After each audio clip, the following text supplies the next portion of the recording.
Hello বন্ধুরা, আবারও চলে এসেছি নতুন একটা রান্নাবান্নার ভিডিও নিয়ে।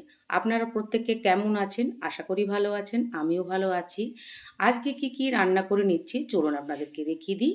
এই শাকটা গোটা সর্ষে, রসুন আর শুকনো লঙ্কা ফোড়ন দিয়ে ভেজে নিয়েছিলাম, খেতে দুর্দান্ত লাগে। আর তার সাথে করে নিয়েছিলাম অড়হরের ডাল।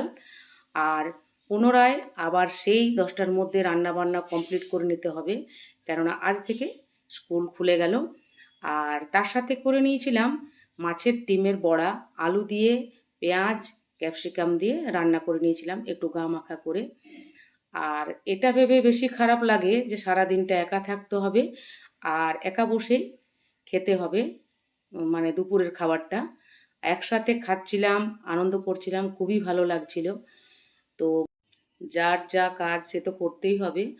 তো বন্ধুরা, সাজিয়ে গুছিয়ে খেতে দিয়ে দিলাম। ভিডিওটা কেমন লাগলো নিশ্চয় কমেন্ট করে জানাতে ভুলবেন না।